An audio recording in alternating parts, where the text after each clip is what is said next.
d'exceller dans l'accomplissement du devoir. Votre devoir est donc de rester digne de la confiance qui vous est manifestée à travers cette cérémonie en travaillant sans relâche au mieux-être sanitaire des militaires, de leurs familles et de la population togolaise en général. Je voudrais aussi profiter de cette tribune pour exprimer toute la gratitude des forces armées togolaises au président de la République, chef des armées, et à son gouvernement pour les efforts inlassables qu'il consente pour le renforcement des moyens d'action de notre armée afin qu'elle puisse mieux répondre aux défis sécuritaires de l'heure. La cérémonie de baptême de promotion est l'occasion de fournir aux élèves officiers la parfaite illustration des valeurs qu'un officier doit cultiver. Les vertus du parrain sont celles auxquelles ils s'attacheront tout au long de leur carrière. L'école du service de santé des armées de Lomé est une école sous-régionale qui forme les officiers médecins pour le Togo et l'Afrique francophone.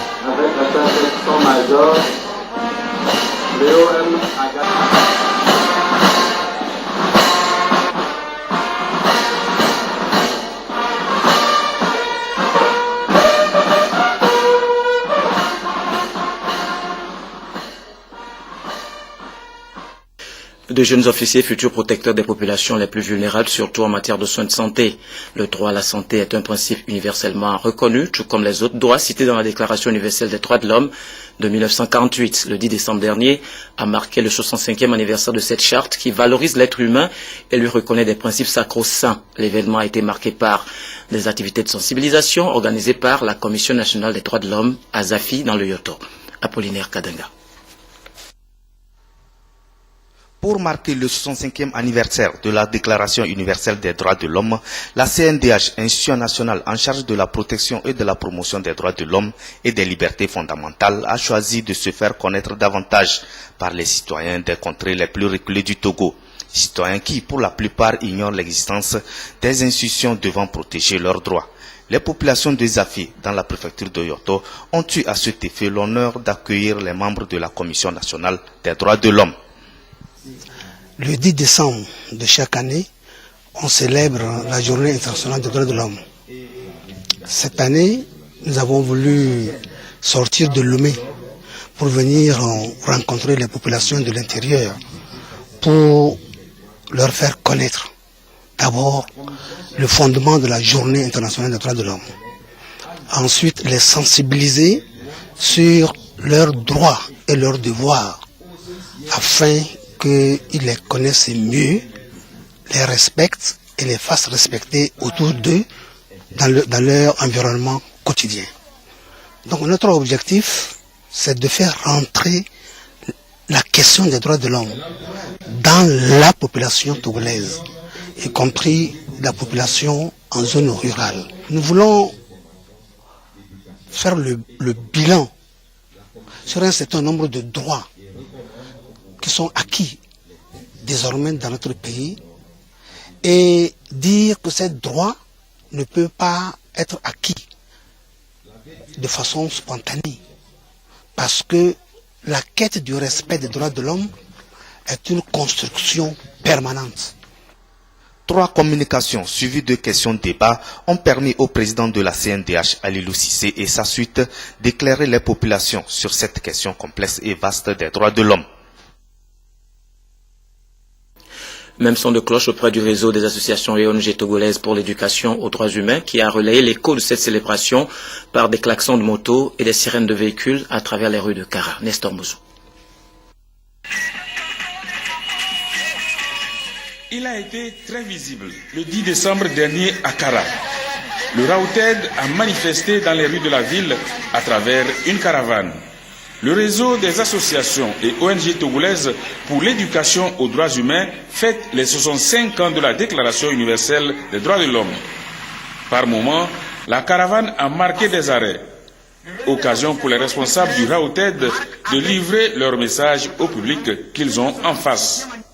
C'est le 65e anniversaire de la Déclaration universelle des droits de l'homme qui coïncide avec le 20e aussi anniversaire de la création du Haut Commissariat aux droits de l'homme.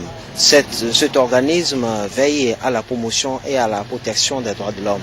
Le thème spécifique cette année, c'est 20 ans au travail pour tous. Cela sous-entend que pendant 20 ans, le Haut Commissariat des droits de l'homme a travaillé pour la promotion et la protection des droits de l'homme. Donc c'est pour ça qu'on aimerait vraiment tenir chapeau et remercier cet organisme. Les droits de l'homme ne parlent pas de la politique, mais parlent plutôt de la jouissance de tout être humain dans la cité. Nous avons rencontré les autorités locales, le préfet, le président de la délégation spéciale pour leur remettre un plaidoyer de la liberté d'expression des populations, parce que c'est ça qui nous tient à cœur. La célébration des anniversaires de la Déclaration universelle des droits de l'homme au sein du RAUTED se fait de façon rotative dans les chefs-lieux de région.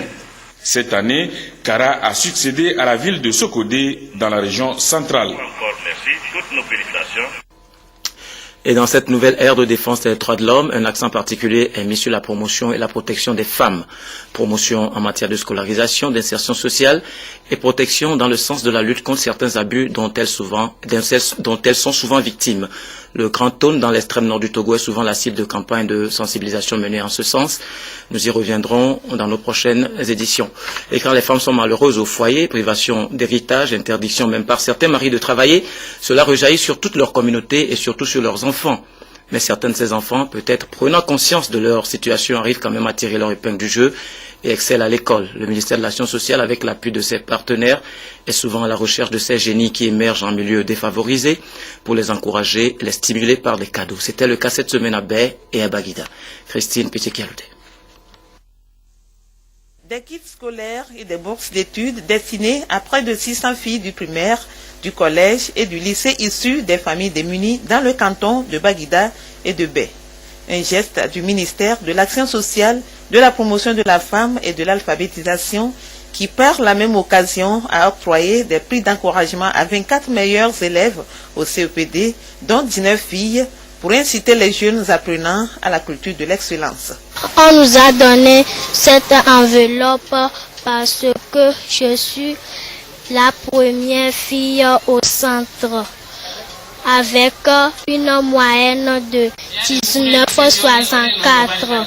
En tant que chef d'établissement, je sais les difficultés que les enfants éprouvent à la rentrée pour les kits scolaires. Je remercie l'État, l'UNESCO qui est venu en appui à l'État pour qu'aujourd'hui, une petite frange de cette démunie puisse avoir quelque chose en habillement et en kit scolaire. Le lien entre l'éducation et la réduction de la pauvreté est indéniable selon la ministre qui a surtout insisté sur la scolarisation des filles qui doit s'accompagner de certaines actions telles que la lutte contre les mariages, les grossesses précoces et les corvées domestiques. Nous allons, à travers cette campagne, aider 1000 filles. Et ces filles proviennent de l'école primaire, mais aussi de l'école secondaire. C'est un financement qui est à 2/3 du gouvernement togolais, donc autour de 30 millions, et à 1/3 qui vient de l'UNESCO, qui se situe autour de 10 millions. Nous savons qu'il y a certaines violences au niveau des filles qui empêchent les filles d'exceller ou de finir même les études. Et parmi ces violences et ces difficultés, nous voulons relever le problème liés aux grossesses précoces qui sont issues des fois de viols. Il y a aussi le problème de harcèlement sexuel qui perturbe les filles. Et nous avons aussi les mariages précoces qui sont vraiment très mauvais pour nos filles. Au-delà des cantons de Baie et de Baguida où cette initiative est lancée, le projet prend en compte d'autres communautés à faible taux de scolarisation de filles, comme la préfecture de l'Akéran, de Dangpen et de Vaud. D'autres enfants ont été rendus orphelins et vulnérables par le VIH-Sida, une pandémie combattue à la fois au plan national et sectoriel.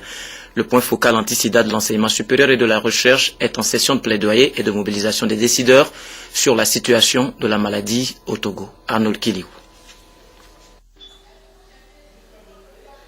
Il s'agit pour le point focal anti-Sida de l'enseignement supérieur et de la recherche de partager le plan de travail du ministère avec tous les participants, qui sont les premiers acteurs de lutte contre le sida. Les échanges sur la situation de la pandémie permettront d'obtenir un engagement à tous les niveaux du ministère pour une riposte efficiente, efficace et une prévention collective. Il y a dernièrement un forum sur la recherche qui a mis l'accent sur cette recherche fondamentale en matière de VIH, du sida et des IST pour sauvegarder et pérenniser les forces vives que représentent les étudiants, la relève de demain. Tout cet arsenal de formateurs doivent aussi prendre et être au niveau de l'information pour que chacun dans son secteur puisse induire à travers l'enseignement l'information, donner toutes les notions sur le VIH et le sida. On va continuer avec la recherche, par exemple, et avec la sensibilisation au niveau de nos étudiants et surtout au niveau des jeunes filles pour qu'elles soient responsables dans leur comportement sexuel. Le Conseil national de lutte contre le sida et les IST et le Programme des Nations Unies pour le développement PNUD ont salué l'engagement du point focal anti-sida de l'enseignement supérieur dont les recherches sur la pandémie ont contribué à la réduction du taux de prévalence à 2,9% au Togo. C'est pourquoi le CNLS, IST et le PNUD ont réaffirmé leur soutien au point focal de l'enseignement supérieur dans cette lutte commune. La lutte contre le VIH-Sida s'organise autour d'un cadre institutionnel mis en place par l'État togolais qui a créé en 2001 le CNLS chargé de définir la politique et de donner des orientations de la riposte. Sur un tout autre chapitre, la cellule de contrôle des effectifs et de la masse salariale, unité conjointe constituée par le ministère des Finances et celui de la fonction publique, continue sa tournée d'inspection à travers le pays. La délégation vient de poser ses valises à Tchévier, dans la Maritime, où elle a échangé avec les différents chefs de service de la zone sur un certain nombre de sujets relatifs à l'éthique administrative. Et Soram Théotéo. Qui n'a pas travaillé n'a pas droit au salaire. Ce vieux dicton a été rappelé au chef de service de la région maritime appelé à rompre avec le mutisme sur les mouvements, notamment les décès et les absences de leurs collaborateurs en vue de leur radiation des effectifs de l'administration publique.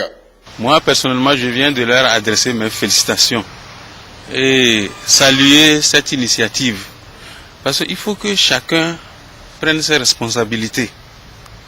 Tel qu'ils le disent, c'est bien vrai qu'il y a eu des rétentions.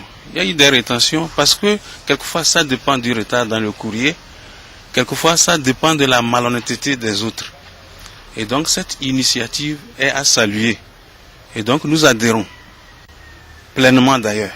On nous demande d'être réguliers, d'être ponctuels à nos postes de travail. Et si par exemple, nous qui sommes des chefs de service, nous constatons par exemple une irrégularité, il faut qu'on informe hiérarchiquement le chef. Ce n'est qu'une question de justice sociale, doublée du fait que le gouvernement, engagé dans une nouvelle dynamique de gouvernance et d'assainissement des finances publiques, ne saurait laisser gréver continuellement le budget de l'État. La cellule pluridisciplinaire de contrôle des effectifs et de la masse salariale s'est évertuée pendant des heures à l'expliquer à son auditoire. La rencontre de Tchévier clôt donc sa tournée à travers les chefs-lieux des différentes régions économiques du Togo. Nous avons obtenu des participants que nous avons invités une certaine écoute. En réalité, c'est des rappels, que des règles que beaucoup connaissent déjà. Ce n'est pas normal qu'un agent qui se trouve absent de son poste de travail ait allègrement son salaire pendant que d'autres qui réclament qu'on augmente leur salaire, qu'on améliore leur situation salariale, qu'on leur dise qu'il n'y a pas de sous pendant que les sous sont gratuitement donnés à certaines autres personnes qui sont parfois même hors du territoire. Les gens gagnent l'auto-visa et s'en vont et personne ne dit rien. Les chefs des ressources humaines ont été appelés à plus de responsabilités et les travailleurs exhortés eux autres à dénoncer ceux qui trichent l'administration.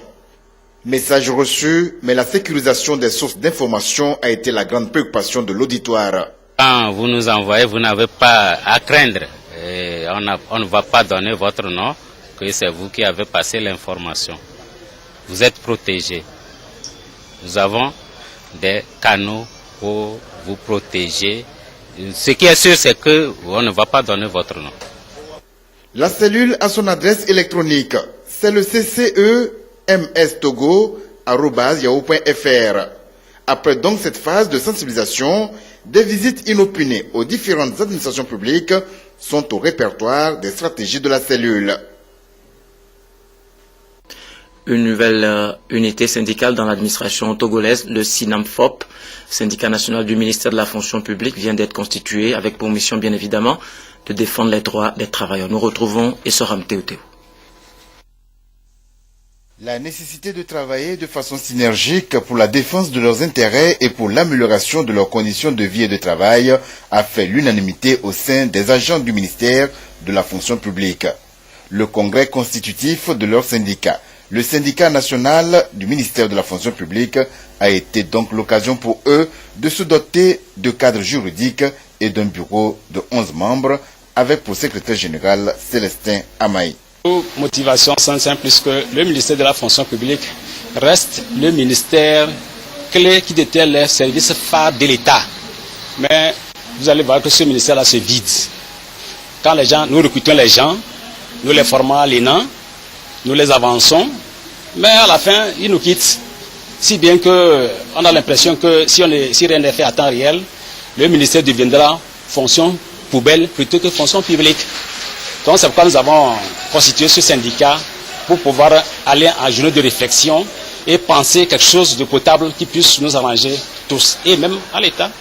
Le secrétaire général du SINAMFOP a promis d'en faire un syndicat dynamique où règne l'ordre, la discipline et où les agents sont conscients des attentes du gouvernement, partagent les valeurs de dialogue et de concertation dans leur lutte syndicale.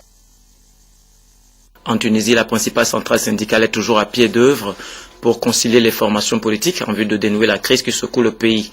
Exercice de pacification plus délicate et plus périlleuse par contre pour les troupes françaises dépêchées en Centrafrique. Les tractations entre les formations politiques tunisiennes se sont poursuivies tard la nuit dernière dans les locaux de l'UGTT, la centrale syndicale chargée d'une mission de médiation par la classe politique. À quelques heures de l'échéance fixée pour désigner un Premier ministre indépendant à même de former un cabinet apolitique, les négociateurs se refusaient à parler d'échecs ou de succès de dernière minute.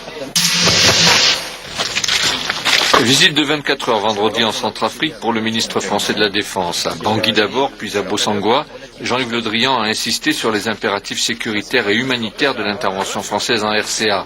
Le ministre a également rejeté les accusations exprimées au sein de la communauté musulmane d'un parti pris pro-chrétien des militaires français. Le message que nous donnons, que j'ai donné à l'ensemble de nos représentants, c'est l'impartialité. Mais c'est ce que disent en permanence les forces françaises et le général Soriano. 850 soldats burundais vont rejoindre Bangui à bord d'avions militaires américains chargés d'effectuer d'ici lundi plusieurs rotations. Bujumbura participe ainsi au renforcement de la force que l'Union africaine a décidé de porter à 6 000 hommes. Fort de l'expérience acquise en Somalie au sein de l'UNISOM, les soldats burundais devraient être déployés dans l'est de la Centrafrique. Au Gabon, 600 000 électeurs ont voté aujourd'hui pour le compte des municipales. Les sondages donnent gagnant le Parti démocratique gabonais au pouvoir face à une opposition affaiblie par des divisions. Municipal samedi au Gabon, près de 600 000 électeurs étaient appelés aux urnes pour élire leurs conseillers municipaux. Ces élus locaux désigneront à leur tour les maires et les sénateurs. Élection test à 2 ans des présidentielles, mais sans enjeu, tant la victoire semble promise au Parti démocratique gabonais du président Ali Bongo. C'est le premier scrutin sur la base d'un fichier électoral biométrique censé limiter les fraudes, d'où l'espoir d'une élection plus transparente. Le peuple gabonais avait réclamé ça, la biométrie, pour qu'il n'y ait plus pas de contestation après les élections. Donc cette fois-ci, nous sommes très contents parce que la biométrie est là. La biométrie est bienvenue, mais ce n'est qu'un premier essai. On ne peut pas compter sur les résultats que nous escomptons. Mais on va voir ce que ça va donner pour cette fois-ci. L'enjeu semblait plus fort dans la capitale, Libreville, où l'opposition était emmenée par l'ancien Premier ministre Jean Eyégué Ndong face à la secrétaire de la présidence, Laure Olga Gondjou. Le Parti démocratique gabonais était le seul parti à présenter des listes dans toutes les circonscriptions. Il part une nouvelle fois favori face à une opposition affaiblie et divisée. Les résultats ne sont pas attendus avant lundi. Ferveur également en Afrique du Sud, Nelson Mandela sera inhumé demain à Kounou, son fief natal.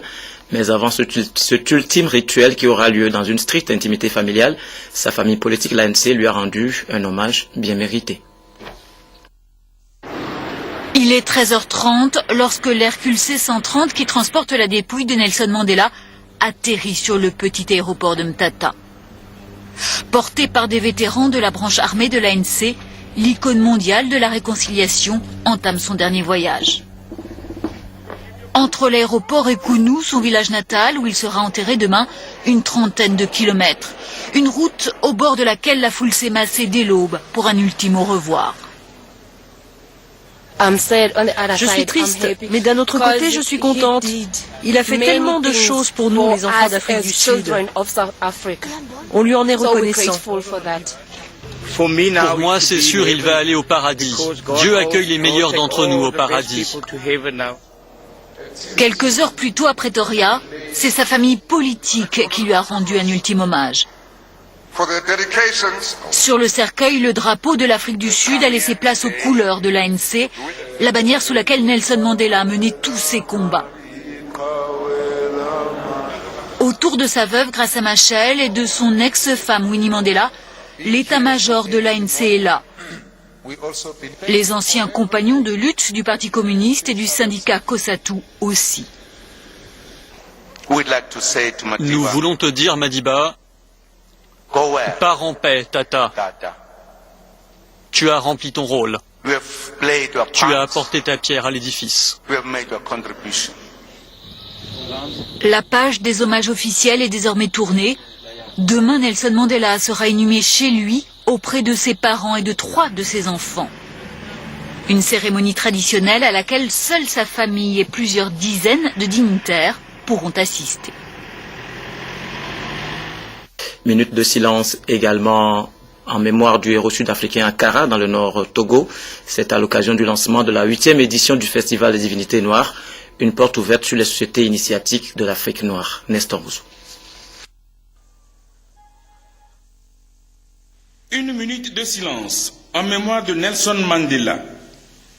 Le cérémonial de lancement du Festival des Divinités Noires a commencé avec cet hommage rendu à l'icône sud-africaine et mondiale de l'humanisme.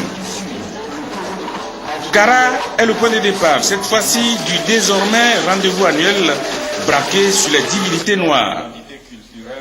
Une rencontre de partage et de brassage culturel par excellence. Force, mythes et mystères, des richesses dont regorgent les sociétés traditionnelles mais qui tendent à disparaître. Le mérite du festival est de revigorer ses valeurs. 8 ans déjà que cette initiative a été prise par ACOFIN, Association pour la sauvegarde du patrimoine culturel africain. La défense de ce patrimoine concerne la totalité du peuple togolais.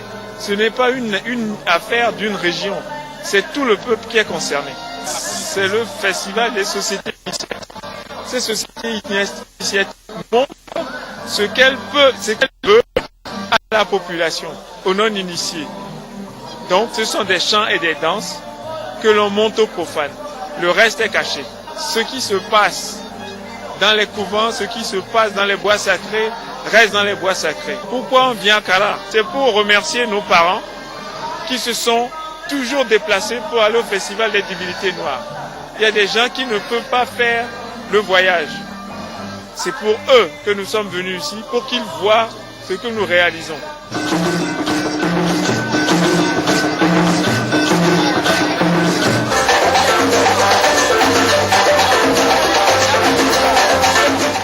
Cette nouvelle édition a drainé de nombreux pays africains et des pays d'autres continents. La particularité, c'est la présence. D'abord, on commence par Kara, la ville des condamnants. Et la deuxième chose, c'est qu'on va recevoir les Zoulous d'Afrique du Sud, les Brésiliens, les Gourmandiers du Burkina Faso et 8 sociétés initiatiques de l'intérieur du Togo.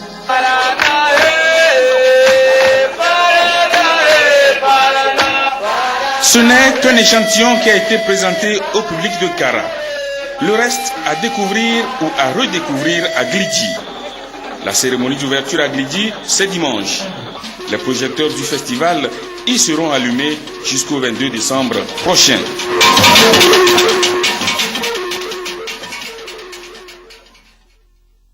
Voilà, Nestor Mouzou vient de le dire. Rendons-nous à Nero pour voir comment on se prépare à accueillir ce festival.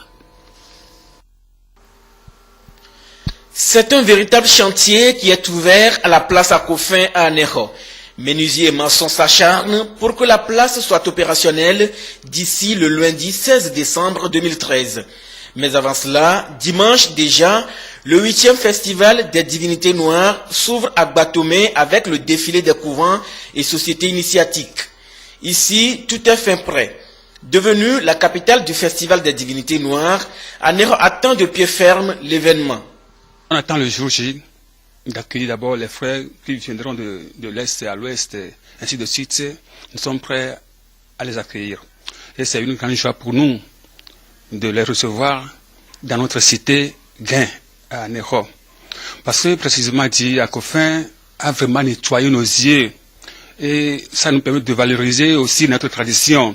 Donc ça nous permet aussi de voir nos frères qui sont en diaspora, les Brésiliens ou autres là.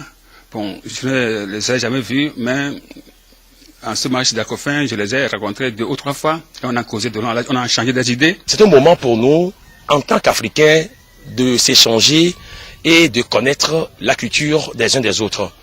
Cette messe culturelle est aussi une possibilité offerte aux amis de la diaspora, ceux qui sont partis de ce milieu ou de l'Afrique il y a des siècles reviennent à leur source. Le festival Akofin là, c'est quelque chose qui nous intéresse dans le milieu. Voilà, la première fois, bon, on ne sait pas que c'est comme ça que ça doit aller. Mais après, bon, première fois, deuxième fois maintenant, oh, ça, c'est une bonne chose. Que bon, pour le moment même, à cette heure-ci même, les gens se préparent pour demain pour le festival Akofin. Sont mises en valeur cette année les sociétés initiatiques du Bénin, du Ghana, de la Côte d'Ivoire, du Brésil, du Togo et les Zoulous de l'Afrique du Sud comme invités d'honneur. C'est ici, à la place dite Akofin, en bordure de mer, que va se dérouler durant pratiquement 7 jours l'essentiel du festival des divinités noires. Merci Edem Soupo, merci également à vous chers amis téléspectateurs de nous avoir suivis. Toutes mes excuses pour la qualité défectueuse de ma voix. On se retrouve à 22h30.